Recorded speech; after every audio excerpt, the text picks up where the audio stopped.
नमस्कार, जीत पॉइंटर में आप सभी का स्वागत है। कैसे हैं आप सभी लोग? एक घटना चक्र के पूर्व अवलोकन की सीरीज़ में हम भारत का इतिहास सब्जेक्ट कवर कर रहे हैं और उसमें आधुनिक भारत का इतिहास हमने शुरू किया था और इससे नया अध्याय शुरू किया था ब्रिटेन का भारत में जो आर्थिक महत्व या कारण पड़ा, वो देख रहे थे। ठीक है? तो उससे संबंधित जो प्रीवियस ईयर्स में आए हुए क्वेश्चन हैं, वो देख लेते हैं। पहला क्वेश्चन है, भारत में उपनिवेशी शासन काल में होम चार्जेस भारत से संपत्ति दोहन का महत्वपूर्ण अंग थे। ठीक है? यहाँ पे एक वर्ड की बात की जा रही है, होम चार्जेस, एक स्टेटमेंट है, होम चार्जेस, इसकी बात की जा रही है। इसमें यह है कि निम्नलिखित में से कौन सी निधि या निधियां होम चार्जेस की संघटक थी। ठीक है? यानी होम चार्जेस के अंदर कौन सी निधियां आती थी, ये बताया गया है। ऑप्शन दिए गए हैं हमको। पहला ऑप्शन है, लंदन में इंडिया ऑफिस के भरण पोषण के लिए प्रयोग में लाई जाने वाली निधि। बिल्कुल सही बात है। तो लंदन में इंडिया ऑफिस था, इंडिया का जो ऑफिस था, इंडियन ऑफिस, वहाँ पे उसके भरण पोषण के लिए जो है निधि जो है भारत सरकार की ओर से दी जाती थी। इसको ही होम चार्जेस बोला जाता था। दूसरा ऑप्शन है, भारत में कार्यरत अंग्रेज कर्मचारियों के वेतन तथा पेंशन देने हेतु में प्रयोग लाई जाने वाली निधि। निधि मतलब पैसा, मतलब। ठीक है? तो ये भी सही बात है। जो भारत में कार्यरत अंग्रेज कर्मचारी थे, उनके वेतन और पेंशन भी जो है भारत की जो सरकार है उसकी निधि से दी जाती थी। तो दोनों बातें बिल्कुल सही हैं। तीसरा है, भारत के बाहर हुए युद्धों को लड़ने में अंग्रेजों द्वारा प्रयोग में लाई जाने वाली निधि। ये गलत बात है। ठीक है? भारत के बाहर जो भी युद्ध अंग्रेज लड़ते थे, ठीक है, तो वो उसका जो भी पैसा या जो भी निधि होती थी, वो भारत सरकार की ओर से नहीं जाती थी। ठीक है? तो ये दोनों स्टेटमेंट सही है, पहला और दूसरा। तो ऑप्शन में बी दिया है, हमें बी केवल राइट आंसर होगा, पहला और दूसरा। आगे देखेंगे।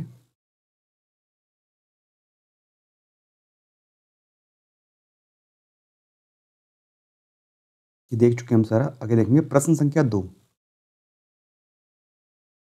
शब्द इंपीरियल प्रेफरेंस का प्रयोग किया जाता था। यहाँ पे फिर से दूसरा शब्द आया है, इंपीरियल प्रेफरेंस। जो इंपीरियल प्रेफरेंस था, इस शब्द का प्रयोग किस चीज़ के लिए किया जाता था? ठीक है, ऑप्शन दिए, देखिए। पहला ऑप्शन है, भारत में ब्रिटिश आयातों पर दी गई विशेष रियायतों के लिए। ये बिल्कुल पहला ऑप्शन ही सही होगा। देखिए, भारत में जो है ब्रिटेन से जो भी वस्तुएं आयात की जाती थी, उसमें एक विशेष रियायत दी जाती थी। ठीक है? या कई बार कोई कोई भी टैक्स नहीं लगते थे। ठीक है? इसी को जो है इंपीरियल प्रेफरेंस कहा गया है। आगे देखेंगे। प्रश्न संख्या 3, ब्रिटिश शासन के दौरान भारत में उद्योगों का कोई स्वतंत्र विकास नहीं हुआ। इसका कारण था, यहाँ पे ये बताया, यहाँ पे ये बोला जा रहा है कि जो जिस समय ब्रिटेन का शासन था, तो उसमें भारत में उद्योगों का विकास नहीं हुआ। क्यों नहीं हुआ, उसका कारण देख लेते हैं। यहाँ पे बोला गया है, भारी उद्योगों का अभाव, ये भी नहीं होगा। विदेशी पूंजी की कमी, ये भी नहीं। प्राकृतिक संसाधनों की कमी, बिल्कुल नहीं। जो मेन कारण था, वो धनिक वर्ग द्वारा, जो पैसे वाले जो लोग थे उसमें, वाणिज्य जो लोग थे, व्यापारी या पैसे वाले लोग थे, उनके द्वारा भू संपत्ति में निवेश करने को तरजीह दिया गया। तब उन्होंने जो निवेश किया, ज़्यादातर भू संपत्ति यानी जमीन पे निवेश किया। ठीक?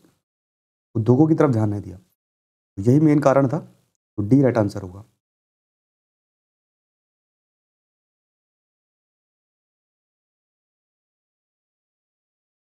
प्रश्न संख्या 4, इस्तमरारी बंदोबस्त किसने लागू किया? देखिए, यहाँ पे इस्तमरारी बंदोबस्त की बात की जा रही है। इसको स्थायी बंदोबस्त भी कहते हैं। ठीक है? तो इस्तमरारी बंदोबस्त या स्थायी बंदोबस्त, ये लॉर्ड कॉर्नवालिस ने 1793 में स्टार्ट करा था। ठीक है? इसने, लॉर्ड कॉर्नवालिस ने।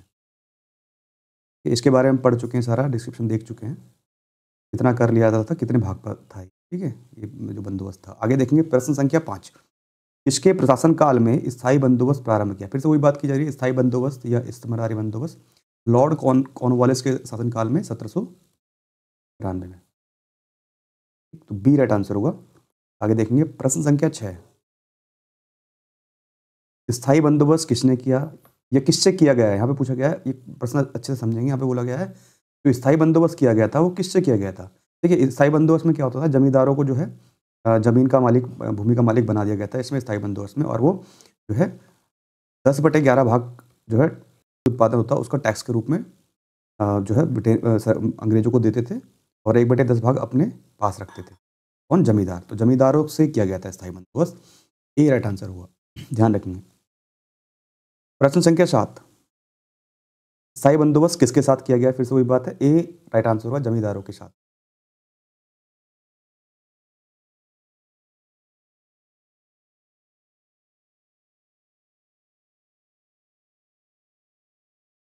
प्रश्न संख्या 8 देख लेते हैं। किस गवर्नर जनरल ने भारत में स्थायी भू राजस्व व्यवस्था स्थापित की थी? ये हम देख चुके हैं, लॉर्ड कॉर्नवालिस ने 1793 या 19% पूरे भारत के 19% भूभाग पर ये जो है लागू की गई थी और बंगाल से शुरू हुई थी माना जाता है।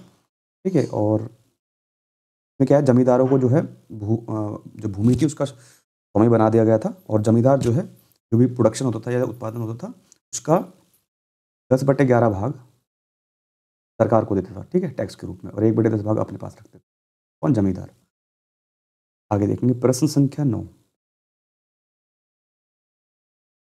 लॉर्ड कॉर्नवालिस का स्थायी बंदोबस्त लागू किया गया। तो जो लॉर्ड कॉर्नवालिस ने स्थायी बंदोबस्त लगाया था, शुरू किया, तब किया था 1793 में। डी राइट आंसर होगा। प्रश्न संख्या 10, 1793 में लॉर्ड कॉर्नवालिस की भू व्यवस्था प्रणाली लागू होने के बाद कानूनी विवादों की प्रवृत्ति में बढ़ोतरी देखी गई। जब लॉर्ड कॉर्नवालिस ने भू व्यवस्था प्रणाली लगाई या स्थायी बंदोबस्त प्रणाली शुरू करी, तो उसमें क्या है, जो कानूनी विवाद थे उनमें बढ़ोतरी हुई हो गई। ये पूछ रहे हैं, निम्नलिखित प्रावधानों में से किस एक को सामान्यतः इसके कारक के रूप में जोड़कर देखा जा सकता है? वो कहना चाह रहे हैं कि जब स्थायी बंदोबस्त लागू किया था लॉर्ड कॉर्नवालिस ने 1793 में, तो उसमें क्या हुआ, कानूनी विवाद बढ़ने लगे। ठीक है, क्या कारण थे उसके? पहला है रैयत की तुलना में जमींदार की स्थिति को अधिक सशक्त बनाना। बिल्कुल सही। देखिए, रैयत किसे बोलते थे? जो किसान होते थे, जिनकी जमीन होती थी, ठीक है, उनको रैयत बोला जाता था।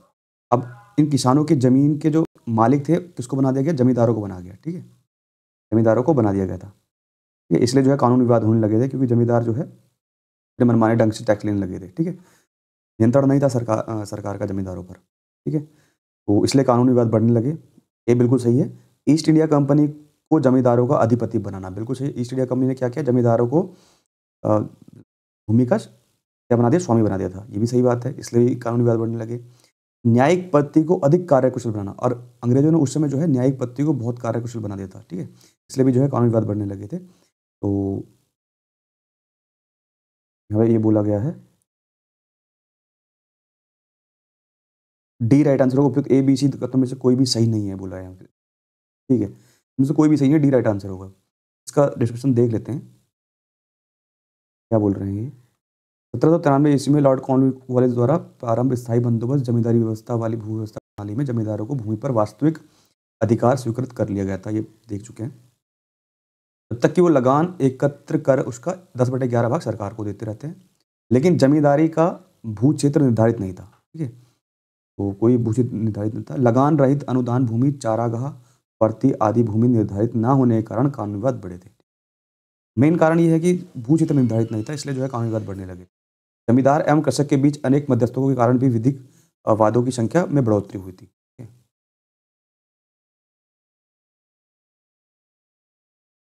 आगे देखेंगे प्रश्न संख्या 11, चिरस्थायी बंदोबस्त। चिरस्थायी मतलब स्थायी बंदोबस्त की बात की जा रही है। 1793 के अंतर्गत जमींदारों से अपेक्षा की गई थी कि वे खेतीहारों को पट्टा जारी करें। खेतीहार मतलब जो किसान होते थे, कि उनको पट्टा जारी करेंगे। ये स्थायी बंदोबस्त में ये व्यवस्था की गई थी। अनेक जमींदारों ने पट्टे जारी नहीं किए। इसका कारण क्या था? तो उन्होंने पट्टे जारी नहीं किए किसानों को, तो बोला गया इसका कारण क्या था। पहला है, जमींदारों के ऊपर किसानों का विश्वास था। ये बिल्कुल गलत बात है। जमींदारों के ऊपर कोई सरकारी नियंत्रण नहीं था। हाँ, ये बिल्कुल सही बात होगी, क्योंकि जमींदारों के ऊपर सरकारी नियंत्रण नहीं था कोई, ये इसलिए उन्होंने पट्टे जारी नहीं किए, क्योंकि कोई कानूनी व्यवस्था नहीं बनाई। ठीक है, तो बी राइट आंसर होगा। लॉर्ड कॉर्नवालिस ने 1793 ईस्वी में स्थायी बंदोबस्त व्यवस्था लागू करी। इसके तहत जमींदार जिन्हें भूस्वामी के रूप में मान्यता प्राप्त थी, वो क्या करते थे? भू राजस्व की वसूली कर 1/11वां हिस्सा अपने पास रखते थे और शेष हिस्सा कंपनी के पास जमा करना होता था। जमींदार काश्तकारों से मनचाहा लगान वसूल करते थे। काश्तकार मतलब समझ रहे, जो किसान होते थे, उनसे मनचाहा लगान ये वसूल करते थे जमींदार। ठीक है, और समय से लगान न देने वाले काश्तकारों से जमीन भी वापस छीन ली जाती। कुल मिलाकर काश्तकार पूरी तरह से जमींदारों की दया पर निर्भर होते थे। ठीक है, यानी बहुत वो करते थे ये अन्याय। जमींदारों के ऊपर कोई सरकारी नियंत्रण नहीं था। इस कारण बहुत से मामलों में पट्टे जारी नहीं किए गए।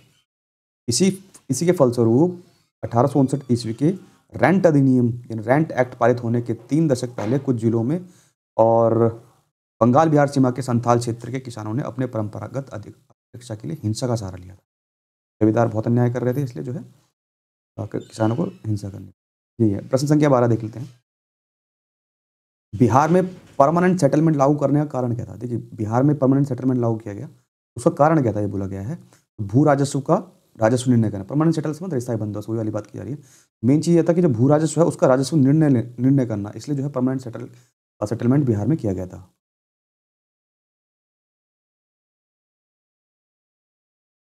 प्रश्न संख्या 13, रिक्त स्थान की पूर्ति कीजिए। यहाँ पे बोला है में बंगाल और बिहार में भूमि पर किराएदारों के अधिकारों को बंगाल किराएदारी अधिनियम द्वारा दिया गया था। यहाँ पे बोला जा रहा है कि जो बंगाल किराएदारी अधिनियम आया वो कब आया? तो 1885 में जो है 1885 में ये बंगाल किराएदारी अधिनियम आया था। ठीक है, ध्यान रखेंगे। आगे देखेंगे प्रश्न संख्या 14,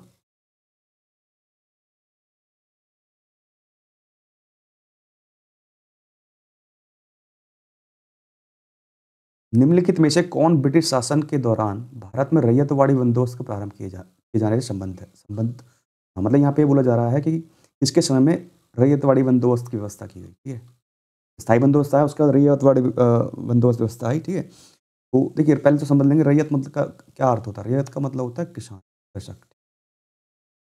ठीक, तो ये जो रैयतवाड़ी व्यवस्था लेके आए थे ये थॉमस मुनरो और अलेक्जेंडर रीड, ये दो इन दोनों ने जो मिलाकर जो है रैयतवाड़ी व्यवस्था लेके आए थे। लॉर्ड कॉर्नवालिस देख चुके हैं हम, उन्होंने स्थायी बंदोबस्त लाया था। ठीक है, तो अलेक्जेंडर रीड और थॉमस मुनरो की बात की जा रही है यहाँ पे। तो 2 और 3 राइट आंसर होगा, सी।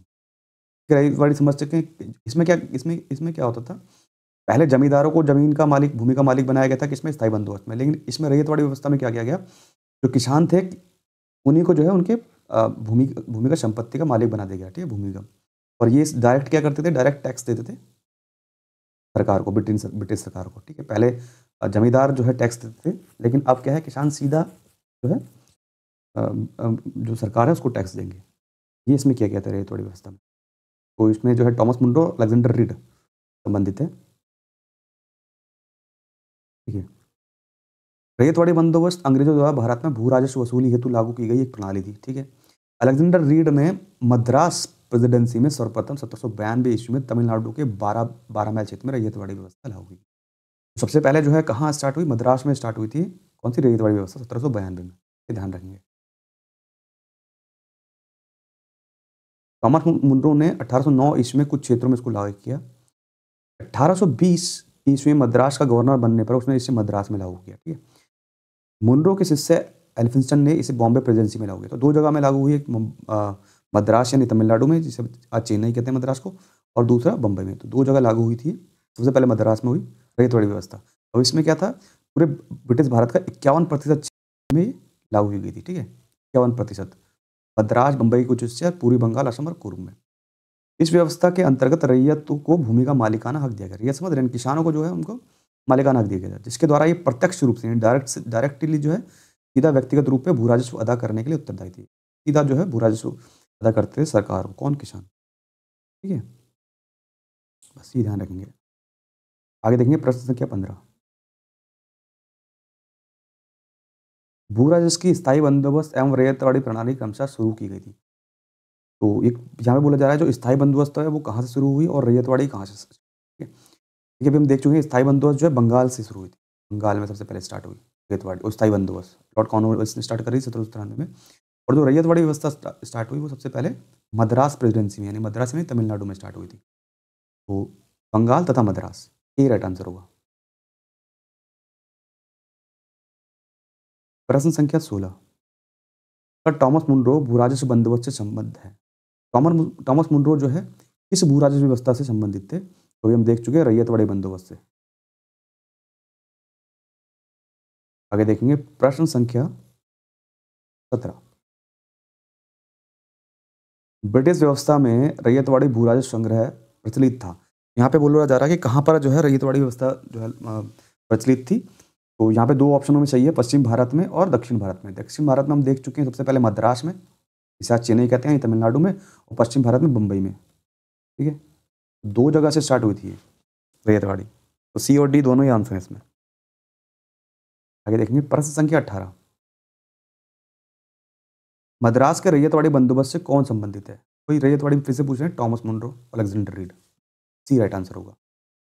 आगे देखेंगे प्रश्न संख्या 19, रैयतवाड़ी प्रथा जो प्रारंभ की गई थी वो किसने करी थी? टॉमस मुनरो ने, ए राइट आंसर होगा। प्रश्न संख्या 20, अंग्रेजों ने रैयतवाड़ी बंदोबस्त कहाँ लागू किया था? तो रैयतवाड़ी सबसे पहले स्टार्ट हुआ था मद्रास प्रेसिडेंसी में।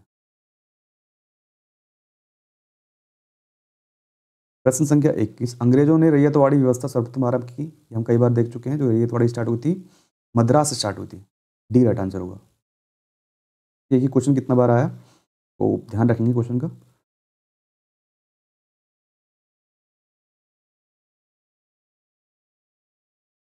प्रश्न संख्या 22,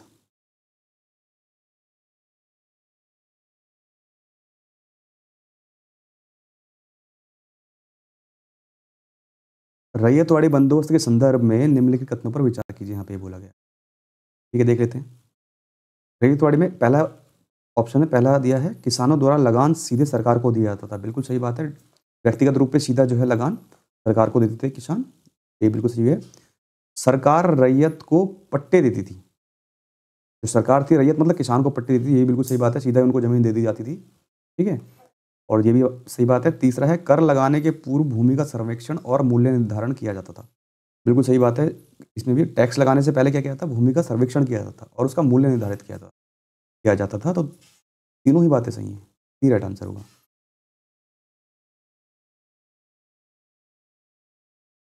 प्रश्न संख्या 23, वह प्रथा जिसके तहत किसान स्वयं भूमि का मालिक होता था और सरकार को भू राजस्व के भुगतान के लिए जिम्मेदार माना जाता था, वो अभी हमने देखा, बी राइट आंसर होगा उसका, रैयतवाड़ी प्रथा, तो किसान सीधा भूमि का मालिक होता था।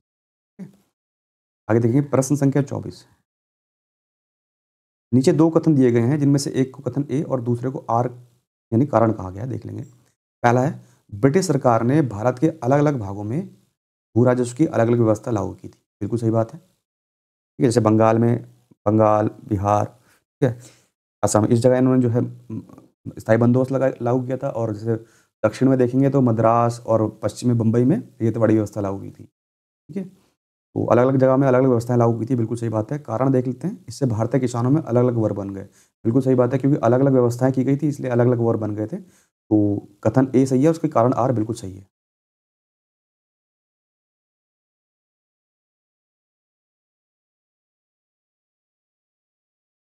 ए राइट आंसर होगा, ए तथा आर दोनों सही है, आर ए की सही व्याख्या कर।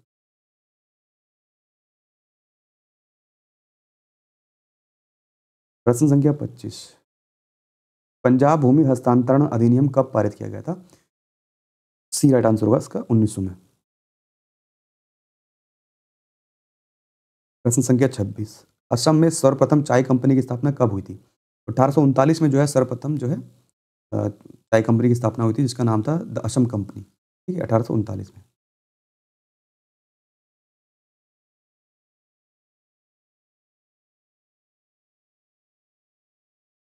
प्रश्न संख्या 28, ब्रिटिश भारत में सैन्य बल पर जो केंद्रीय राजस्व था उसका कुल कितना प्रतिशत व्यय होता था? ब्रिटिश भारत में सैन्य बल पर जो है कितना प्रतिशत व्यय किया जाता था? ए राइट आंसर होगा, 40%।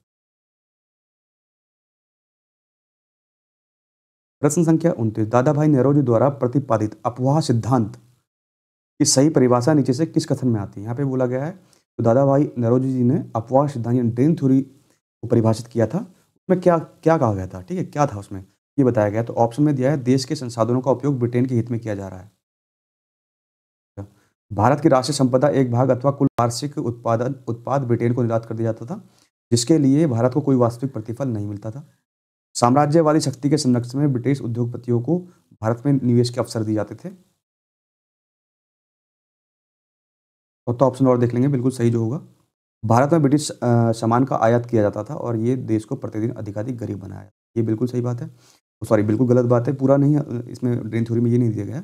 मेन चीज़ ये क्या था कि अफवाह थ्योरी यानी भारत से धन जो है ब्रिटेन की ओर जा रहा था, ठीक है, और भारत गरीबी की ओर जा रहा था। ठीक है, तो इसमें ये ए राइट यहाँ पे बोला है, भारत की राष्ट्रीय हाँ, एक चौथा ऑप्शन एक बार से देख लेंगे क्या बोल रहा है। ठीक है, समान आयत नहीं,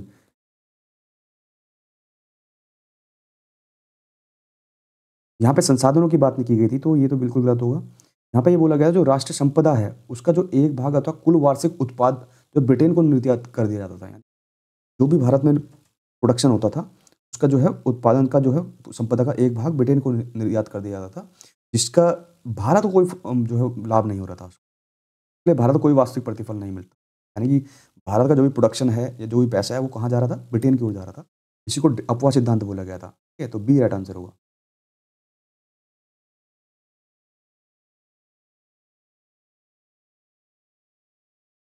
प्रश्न संख्या 30 निम्न में से किसने निकास के सिद्धांत का प्रतिपादन किया था? अभी हम देख चुके हैं। ड्रेन थ्योरी या निकास के सिद्धांत को दिया था दादाभाई नौरोजी ने।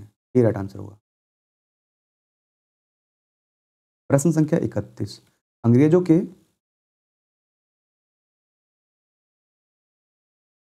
शासनकाल में भारत के आर्थिक दोहन सिद्धांत को किसने प्रतिपादित किया था? तो आर्थिक दोहन के सिद्धांत को किसने प्रतिपादित किया था? दादाभाई नौरोजी ने। ये राइट आंसर होगा। प्रश्न संख्या 32 निम्नलिखित कथनों पर विचार कीजिए तथा उनके नीचे दिए गए कूट कर सही उत्तर का चयन कीजिए। कथन क्या कह रहा है? ब्रिटिश काल में सामान्यतः भारत का व्यापार संतुलन अनुकूल था। अच्छा। दूसरा बोला धन की निकासी का स्वरूप अप्रतिफलित निर्यात था। बिल्कुल, ये देखिए यह जो कथन बोला है ये भी गलत है और धन की निकासी का स्वरूप अप्रतिफलित निर्यात था, ये आर तो सही है। ठीक है।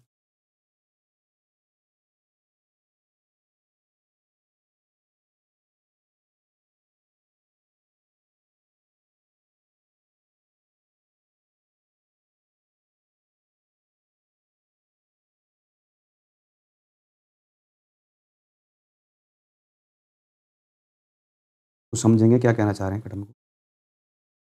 यहाँ पे कह रहे हैं कि ब्रिटिश काल में सामान्यतः भारत का व्यापार संतुलन अनुकूल था। धन की निकासी का स्वरूप अप्रतिफलित निर्यात था। ए तथा आर दोनों से ये आर की सही व्याख्या है। ये समझ लेंगे कहना क्या चाह रहे हैं। डिस्कशन में क्या दिया इन्होंने। यहाँ पे कह रहे हैं ए सही है, यानी कि दोनों सही है। यहाँ पे कह रहे हैं बहिर्गमन अथवा निकासी की राष्ट्रवादी परिभाषा का तात्पर्य भारत से धन संपत्ति एवं माल का इंग्लैंड में हस्तांतरण था। बिल्कुल सही बात है। जिसके बदले में भारत को इसके समतुल्य कोई भी आर्थिक वाणिज्यिक या प्रतिलाभ नहीं होता था। बिल्कुल सही है। ब्रिटिश काल में सामान्यतः भारत का व्यापार संतुलन अनुकूल था क्योंकि इस दौरान आयात की तुलना में अधिक निर्यात होता था। ब्रिटिश ये इसके समतुल्य कोई भी आर्थिक हाँ ब्रिटिश काल में सामान्यतः भारत का जो व्यापार था संतुलन अनुकूल था क्योंकि इस दौरान आयात की तुलना में अधिक निर्यात होता था। यहाँ पे ये बोलना चाह रहे हैं कि जो भारत का व्यापार था वो संतुलन अनुकूल का मतलब ये है कि आयात की तुलना में निर्यात ज़्यादा होता था। यानी कि भारत से जो है प्रोडक्शन जो माल होता था वो भारत को ब्रिटेन को ज़्यादा निर्यात किया जाता था। ठीक है। ईस्ट इंडिया कंपनी के धन निष्कासन के स्रोत कौन से थे? व्यापारिक एकाधिकार से प्राप्त लाभ, कंपनी के कर्मचारियों के वेतन एवं पेंशन हम देख चुके हैं। कंपनी द्वारा जो पैसा इंग्लैंड भेजा जाता था वही पैसा पुनः भारत में विदेशी ऋण तथा पूंजी निवेश के रूप में प्राप्त होता था। परंतु इस पूंजी निवेश का उद्देश्य देश का विकास नहीं बल्कि भारतीय साधनों का अधिकाधिक शोषण था। ठीक है। 1813 ईस्वी के पश्चात इस आर्थिक निकास ने अप्रतिफलित निर्यात का रूप धारण कर लिया। वर्ष 1914 के पहले भारत में अंग्रेजी पूंजी निवेश केवल उन आर्थिक ऊपरी साधनों में लगाए गए जैसे रेलवे, सड़क, व्यापारिक जहाज, खनिज उद्योग। मतलब जहाँ से इनका प्रोडक्शन बढ़े उन्हीं में इन्होंने पैसा लगाया था, भारत का ही पैसा। ठीक है। और बैंक, बीमा, वित्तीय निगम में जो अंग्रेजी उद्योग के अनुपूरक थे ना उनके उद्योग लिए, और इनमें भारतीय औद्योगिक विकास के लिए कोई स्थान नहीं था। ठीक है। यानी औद्योगिक विकास नहीं किया उन्होंने भारत का, ना उसमें पूंजी लगाई। दादा भाई नेहरू ने धन के निकास को अनिष्टों का अनिष्ट बताया था। ठीक है? ये संज्ञा थी। इसे भारत की निर्धनता का मुख्य कारण बताया है। आगे देखेंगे प्रश्न संख्या 23 35 सॉरी। निम्न में से कौन भारत में उपनिवेशवाद का के आर्थिक आलोचक था? भारत में उपनिवेशवाद का आर्थिक आलोचक कौन थे? तीनों ही थे। दादा भाई नेहरू जी ने भी जो है इसकी आलोचना की, और जी सुब्रमण्यम अय्यर ने भी, और आर.सी. दत्त ने भी। ठीक है। डी राइट आंसर होगा तीनों।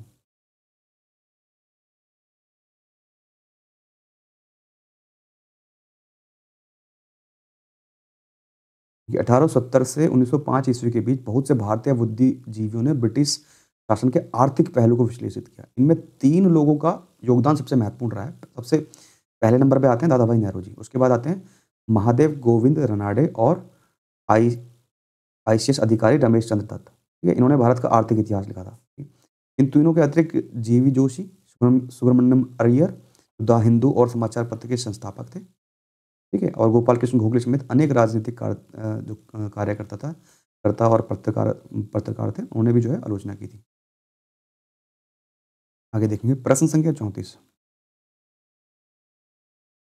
निम्नलिखित में से कौन दादा भाई नौरोजी के उत्सारण सिद्धांत पे विश्वास नहीं करता था?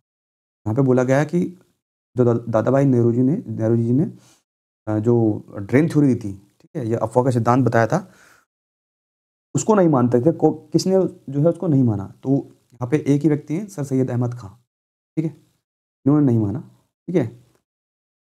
डी राइट आंसर होगा, क्योंकि ये ब्रिटिश सरकार के प्रति, सत्ता के प्रति वफादार थे, इसलिए नहीं माना। प्रश्न संख्या 35। Poverty and un-British rule in India नामक पुस्तक किस वर्ष प्रकाशित की गई थी? पहले तो ये poverty and un-British rule in India किसने प्रकाशित की थी, किसने लिखी थी? मतलब ये थी दादा भाई नौरोजी ने। कब? 1901 में। बी राइट आंसर होगा, ठीक है। ये ठीक है कि लेखक जो है दादा भाई नौरोजी हैं। यह पुस्तक वर्ष 1901 में लंदन के एस सोनेस्टन द्वारा जो है प्रकाशित की गई थी। प्रश्न संख्या 36। Poverty and the un-British rule in India नामक पुस्तक किसने लिखी थी? हम देख चुके हैं, डी राइट आंसर होगा दादा भाई नौरोजी ने।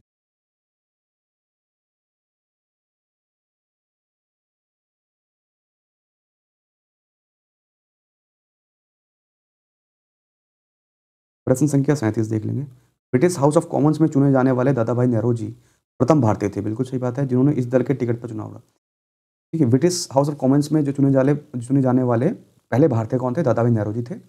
और यहाँ पे पूछा जा रहा है किस पार्टी से इन्होंने चुनाव लड़ा था? तो उदारवादी लिबरल पार्टी से, उदारवादी दल से इन्होंने चुनाव लड़ा था। ए राइट आंसर होगा।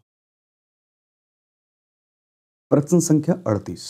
ब्रिटिश शासन के समय अर्थव्यवस्था को खोखला करने इकोनॉमिक ड्रेन के सिद्धांत के बारे में पुस्तक किसने लिखी है? अभी हम देख चुके हैं, डी राइट आंसर होगा दादा भाई नौरोजी।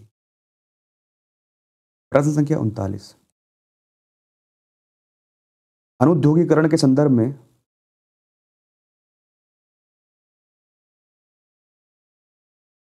निम्नलिखित में से कौन सा से कथन सही है? ठीक है, तो यहाँ पे बोला गया यह प्रक्रिया 1813 में प्रारंभ हुई थी। अभी हमने ऊपर डिस्क्रिप्शन देखा, बिल्कुल सही बात है, 1813 से प्रारंभ हुई थी ये। और ईस्ट इंडिया कंपनी के व्यापारिक एकाधिकारों की संपत्ति ने इस प्रक्रिया को तेज किया था। ठीक है, क्योंकि ईस्ट इंडिया कंपनी के जो व्यापारिक एकाधिकार थे, उससे जो है अनुद्योगीकरण की जो हो व्यवस्था बढ़ गई, यानी उद्योगों का विकास नहीं हुआ। क्योंकि जो है जो ब्रिटिश थे, जो पूंजी लगाते थे वो अपने ही कार्य के लिए लगाते थे। जैसे रेलवे में हो गया, रेलवे में लगा दिए सड़कों बनाने में, ताकि उनका जो व्यापार सही से चले। उद्योगों में कोई पैसा नहीं लगाया उन्होंने। तो यही दोनों ही राइट आंसर है, पहला और दूसरा ही राइट आंसर होगा, एक तो दोनों। प्रश्न संख्या 40। निम्नलिखित कथनों पर विचार कीजिए। दादा भाई नौरोजी की भारतीय राष्ट्रीय आंदोलन को सर्वाधिक प्रभावी देन थी की उन्होंने बोला, ये पूछा जा रहा है कि जो दादा भाई नौरोजी थे, उनकी जो भारतीय राष्ट्रीय आंदोलन के लिए उन्होंने सर्वाधिक कार्य किया, वो किस चीज़ में किया? उन्होंने इस बात को व्यक्त किया कि ब्रिटेन भारत का आर्थिक शोषण कर रहा है। बिल्कुल सही बात है, यही बात मेन थी। ठीक है, ए वन ही राइट होगा, बाकी और कुछ नहीं है। ठीक है, तो ब्रिटेन है भारत का आर्थिक शोषण कर रहा है, तभी तो उन्होंने ड्रेन थ्योरी दी थी, अफवाह का सिद्धांत। यहाँ पे ए ही राइट आंसर होगा, केवल एक।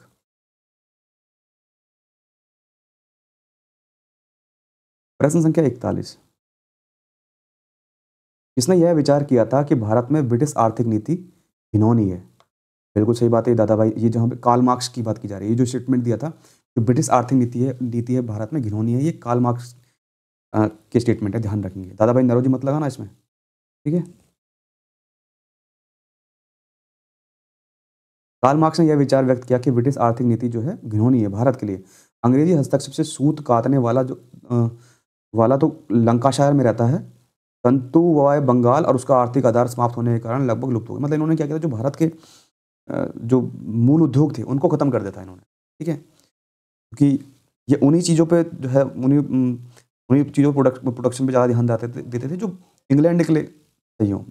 ये इससे क्या है, देखो जो बेसिक उद्योग थे वो खत्म हो गए। लाखों चरखा और हथकरघों ने असंख्य काटने वाले बुनकरों को जन्म दिया, समाज के केंद्र बिंदु बन रहे थे। तो वही बात है, सूती कपड़े पे या इन चीज़ों पे ध्यान दिया जो ब्रिटेन को निर्यात की जा सके। प्रश्न संख्या 42। दक्षिण भारत में सिंचाई व्यवस्था का अग्रदूत किसे माना जाता है? तो इसका राइट आंसर होगा ए, सर आर्थर कॉटन को दक्षिण भारत में सिंचाई का अग्रदूत माना जाता है। ठीक है, सर आर्थर कॉटन ब्रिटिश सिंचाई अभियंता थे।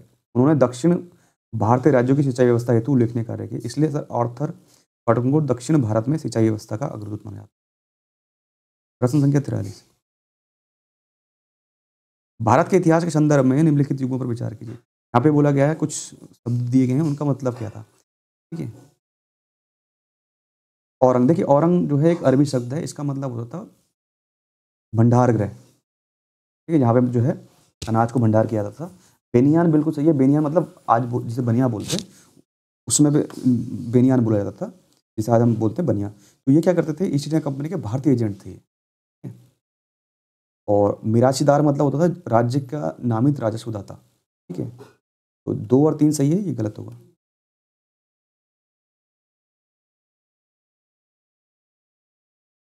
बी, केवल 2 और 3 सही है।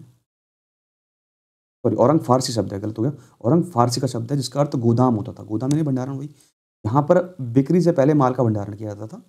दातव्य है कि औरंग शब्द का प्रयोग कई बार कार्यशालाओं के लिए भी किया। बेनियन जिसे बनिया बोलते हैं, पारंपरिक वाणिज्य समुदाय के व्यापारी थे। ईस्ट इंडिया कंपनी के एजेंट के रूप में कंपनी एवं भारतीय कारीगरों के बीच मध्यस्थता का काम करते। मिरासी जो है शब्द अरबी शब्द है, ये इसका अर्थ उत्तराधिकारी होता था ना, उत्तर। तो रैयतवाड़ी प्रणाली में सरकार द्वारा मिराशीदारों को राजस्व, राज्य का इकलौता नामित राजस्व दाता माना जाता था, मतलब जो राजस्व देगा।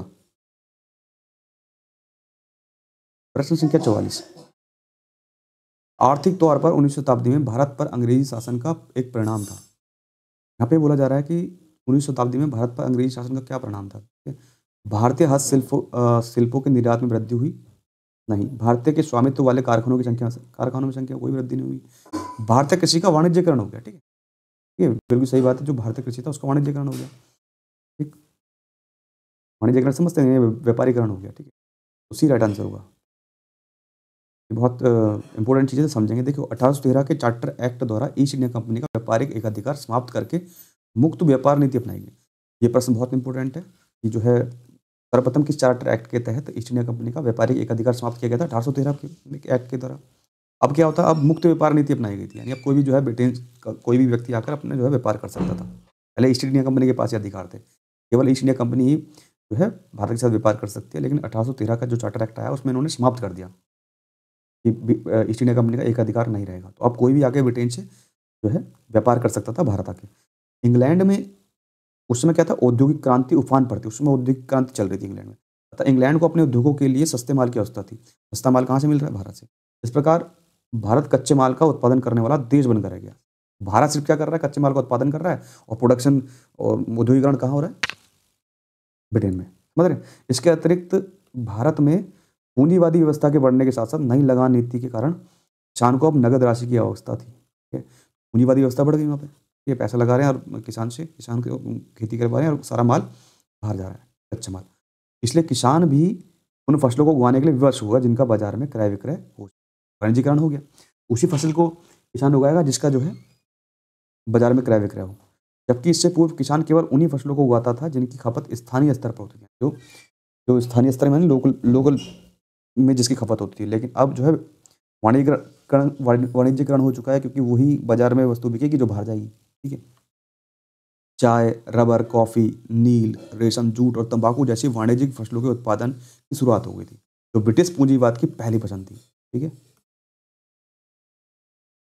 इन फसलों के लिए उन्हें यूरोपीय बाजारों में अत्यधिक कीमत प्राप्त होती थी। ठीक है, वो यहाँ से खरीदेंगे सस्ते में और वहाँ जाके बेच देंगे। ठीक है, इस प्रकार उत्पादन के स्वरूप और प्रकृति में मूलभूत परिवर्तन हुआ और भारतीय कृषि का वाणिज्यकरण हो गया। ठीक है, समझते हैं ना, फसलें कितने प्रकार की होती हैं। नगद फसल होती है। ठीक है, प्रश्न संख्या 45, निम्नलिखित में से कौन सा कथन औद्योगिक क्रांति के द्वारा 19वीं शताब्दी के पूर्वार्ध में भारत पर पड़े प्रभाव की सही व्याख्या करता है।